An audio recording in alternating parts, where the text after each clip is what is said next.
आरक्षण को लेकर सुप्रीम कोर्ट का बड़ा फैसला आया है। कोटे में कोटा, जी हाँ, सुप्रीम कोर्ट ने आरक्षण में आरक्षण देने का आदेश जारी किया है। ये आरक्षण में कोटे में कोटा कितना उचित है, कितना अनुचित, इसकी चर्चा करने के लिए हमारे साथ हैं अधिवक्ता, वरिष्ठ अधिवक्ता हैं करतार सिंह भारती जी। भारती जी, क्या मानते हैं आप जो कोटे में कोटा सुप्रीम कोर्ट ने आदेश पारित किया है SC/ST OBC में, SC/ST में, देखिए कितना उचित है? इसके संदर्भ में मैं आपसे एक बात कह सकता हूँ कि पहले हमें थोड़ा पीछे जाना पड़ेगा कि परम पूज्य बाबा साहब डॉक्टर अम्बेडकर ने और महात्मा गांधी जी ने जो पूना पैक्ट किया था, तो पूना पैक्ट में ये बात आई थी और ये बात बाबा साहब ने समझी थी कि इस समय इस देश के अंदर जो परिस्थितियाँ हैं, इन परिस्थितियों के हिसाब से इस देश के जो परिस्थितियाँ हैं, जो सामाजिक व्यवस्था है, उसमें बहुत परिवर्तन की आवश्यकता है। सैकड़ों सालों से एक ऐसा वर्ग इस देश के अंदर रहता है जिसकी उपेक्षा शुरू से होती रही है। धार्मिक रूप से उपेक्षा होती रही, शिक्षा के रूप में उपेक्षा होती रही, आर्थिक रूप में उपेक्षा होती रही, धन संपत्ति के मामले में उपेक्षा थी। इसीलिए इन दो महापुरुषों ने इस बात को समझा और जो पूरा पैक्ट हुआ तो ये व्यवस्था हुई कि आरक्षण की व्यवस्था होनी चाहिए। आरक्षण की व्यवस्था हुई, उसकी शुरुआत हुई। देश आज़ाद हुआ। आज़ाद होने के बाद शासन ने, सरकार ने उन बातों को अमल करने का प्रयास किया कि जो बातें 1935 में बहुत पहले तय हुई। तो वो जो बातें तय हुई थी उसके हिसाब से ज़्यादा बारीकी पर नहीं देखा गया कि जो इसके पात्र थे, जो उपेक्षित लोग थे, शोषित लोग थे, जो पीड़ित थे, जो आर्थिक रूप से असंपन्न थे, जो सामाजिक रूप से बहुत दबे कुचले लोग थे, ऐसे लोगों के लिए शासन ने ये व्यवस्था की कि आर्थिक रूप से, नौकरी के रूप से इनकी सुविधा दी जाए तो ये कुछ आगे बढ़ सकते हैं। और 10 साल में शुरुआत हुई उसकी। उसके बाद सरकार ने ये समझा कि इतना बड़ा देश है, इस देश के अंदर इतने विकार आ गए हैं कि अभी इसकी और आवश्यकता को आगे बढ़ाने की जरूरत है। आरक्षण फिर बढ़ाया गया। उसके बाद में एक समय लोगों की नीयत में खोट आता गया और लोगों ने आरक्षण का विरोध करना शुरू कर दिया। इस विरोध के बाद में यहाँ तक बात आई कि फिर पर व्यवस्था में व्यवस्था बदलती गई और उसमें कटौती की जाती गई। जो शासित दिमाग के लोग अधिकारी बैठे हुए थे उनको ये बताया कि हम कैसे कम से कम लोगों को तक ले आवें। जो पहले 100% लोगों को आरक्षण मिलता था उसमें कटौती करते करते फिर नीचे आ गए। पैसे का लगाया, जिस आदमी की इनकम इतनी होगी उससे कम वाले को, अधिक वाले को वजीफा नहीं मिलेगा। जो आदमी ये कार्य कर रहा होगा उसे नहीं मिलेगा। इस तरह करते करते उसे कटौती करते करते यहाँ तक आ गए और आरक्षण खत्म कर दिया। अब आरक्षण में भी कोटा, आरक्षण जितना आरक्षण है उसमें भी एक कोटा फिक्स हो जाए, उसमें एक व्यवस्था ऐसी बना। फिर भी सुप्रीम कोर्ट ने ये व्यवस्था की है कम से कम कि जो उपेक्षित लोग हैं, गरीब लोग हैं, कमजोर लोग हैं, पात्र लोग हैं, उनको सुविधा मिलनी ही चाहिए। उस पर जो सरकार का जो दिमाग ऐसा बन गया है गलत, उसकी तरफ न जा करके अभी हमें बहुत ज़्यादा आवश्यकता है आरक्षण की, प्रगति की, तरक्की की, सामाजिक आगे बढ़ने की, शिक्षा की। इसलिए उन्होंने कहा कि जो वास्तव में इसके पात्र हैं, अगर पात्र लोगों को सुविधाएं मिलती रहेंगी, आरक्षण मिलेगा तो उसका भी कोटे में भी कोटा होना चाहिए। इसमें कोई गलत आदेश नहीं है। मैं समझता हूँ ये ऐसा आदेश से लोगों में जो उपेक्षित लोग हैं, कमजोर लोग हैं, उनको एक आशा की किरण दिखाई दी है। उनका विकास होना ही चाहिए। अगर सरकारों की नीयत में खोट नहीं है तो सरकार के सुप्रीम कोर्ट के आदेश को उनको अक्षर से पालन करना चाहिए। ऐसा वकील साहब, जिस तरह से आपने कहा कि कोटे में कोटा जो सुप्रीम कोर्ट ने आदेश दिया है वो कहने को उन लोगों के लिए फ़ायदेमंद होगा जो उपेक्षित है, वंचित है, सुविधाओं से वंचित है, उन्हें सुविधाएं मिलेंगी। लेकिन क्या एक तरफ जब EWS जारी किया गया तो ये ध्यान रखा गया उस तरफ भी कोटे में कोटा लागू होता और EWS की जरूरत ही नहीं पड़ती। नहीं, वो ठीक है ना।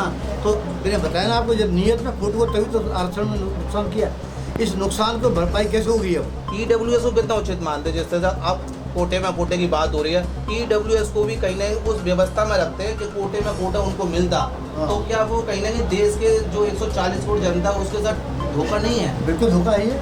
मैं बिल्कुल से धोखा ही मानता हूँ और धोखे के तहत ये कार्रवाई तक होती रही है। ये अब कहीं पर थोड़ा विचार आया है, शासन चाहता है, सुप्रीम कोर्ट चाहता है कि इनको जो पेशेंट लोग हैं उनको ही मिलना चाहिए कोटा ये, और उनको सुविधा मिलनी चाहिए, इसमें कोई कटौती नहीं होनी चाहिए। तो मैं सोचता हूँ कि ये व्यवस्था दी है सुप्रीम कोर्ट ने, अपने आप में ठीक दी है ये। लेकिन जिस तरह से एक बार और ये आदेश लागू हो रहा था, लेकिन उस समय सुप्रीम कोर्ट ने इस आदेश को रद्द कर दिया। ये कह दिया कि ये समाज हित में नहीं है, तो क्या वो सुप्रीम कोर्ट गलत थी कि ये सुप्रीम कोर्ट नहीं, गलत तो है? लेकिन सुप्रीम कोर्ट ने 20 साल बाद ये आदेश दिया, अपने आदेश को ही खत्म किया है। जी पहले जो आदेश उन्होंने दिया था उस आदेश नहीं, को उस समय बेंच अलग थी, आज चंद छूट की बेंच है, वो कहीं अलग। ना कहीं योग्यता और अयोग्यता की बात सामने आ जाती है। बेंच से हमें मतलब नहीं है। जी। बेंच में कोई आदमी, कम बुद्धि का आदमी भी सुप्रीम कोर्ट का अगर जज हो जाए तो देश को उसका सम्मान ही करना जी। है। हमें ये नहीं रहना कि वो BA LLB है कि MA LLB है कि PhD है।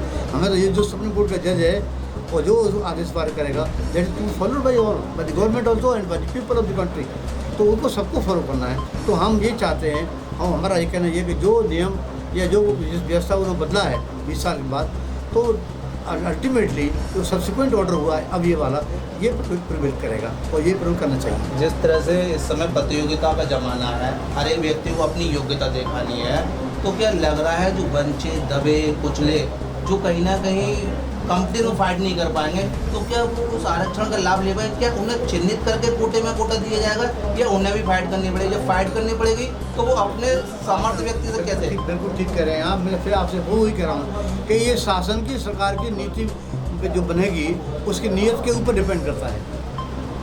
कैसे नौकरियां मिलेंगी? अगर हम बात कर लें, अगर क्रीमी लेयर की बात की जा रही है, जिन लोगों ने आरक्षण प्राप्त कर लिया, उन्हें दोबारा से आरक्षण ना मिले, या जो संपन्न है, जो संपन्न उन्हें आरक्षण ना मिले, उन्हें क्रीमी लेयर में रखा जाए, और जो वंचित है, शोषित है, जिसको जरूरत है उसे दिया जाए, यही कह रहे हैं। यही बनसा है। लेकिन कैसे मिलेगा उन्हें? कैसा वही कैसे मिलेगा? वो तो शासन की, जब 1947 से एक चीज़ बन गई तो उसको उन्होंने बना दिया, कैसे बनेगा इतना, इसके कोई हमने, लेकिन उसको जब कटौती में हुआ तब भी बनाया उन्होंने, ऐसे नहीं बनाया।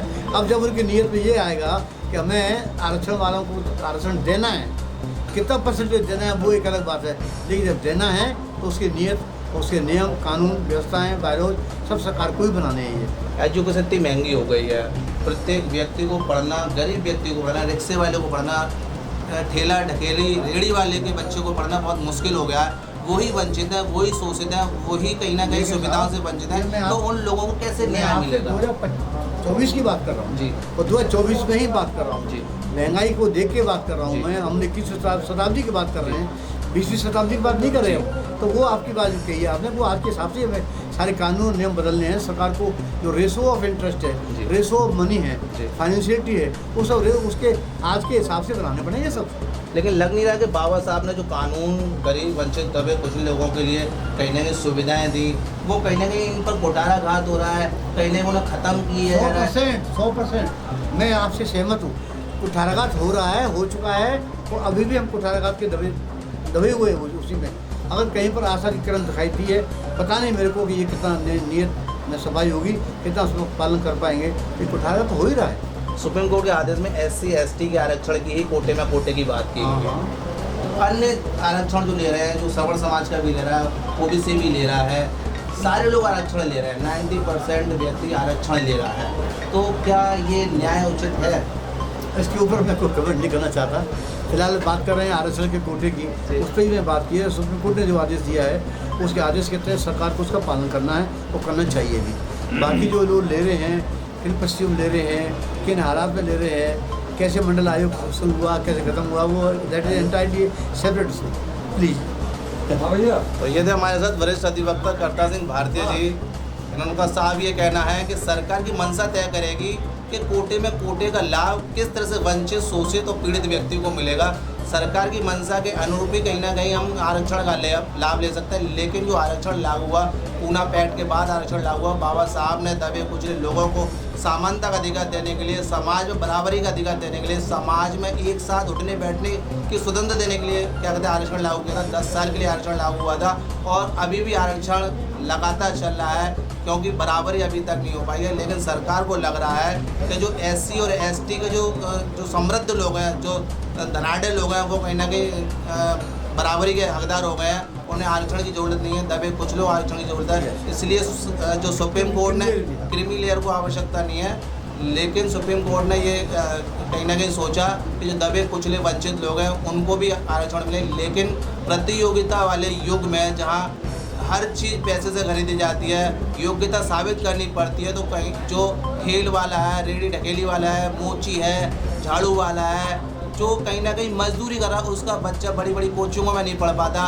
मोटी फीस नहीं दे पाता, तो वो किस तरह से आरक्षण का लाभ ले पाएगा, ये एक अभी भी बड़ा सवाल बना है। लेकिन फ़िलहाल सुप्रीम कोर्ट का जो आदेश है वो सर्वमान्य कहा जा रहा है। सुप्रीम कोर्ट का जो आदेश है कहीं ना कहीं दबे कुचले वंचित लोगों के लिए स्वीकार योग्य है। फिलहाल देखने वाली बात ये होगी, क्या सरकार जो सुप्रीम कोर्ट का आदेश है क्या जनता के साथ दबे कुचले वंचित शोषितों के साथ न्याय कर पाएगी। सुप्रीम कोर्ट का आदेश आरक्षण में आरक्षण पर बहस जारी है। हमारे साथ हैं अधिवक्ता अजय चौधरी जी। अजय चौधरी जी, कितना उचित मानते हैं आरक्षण में आरक्षण?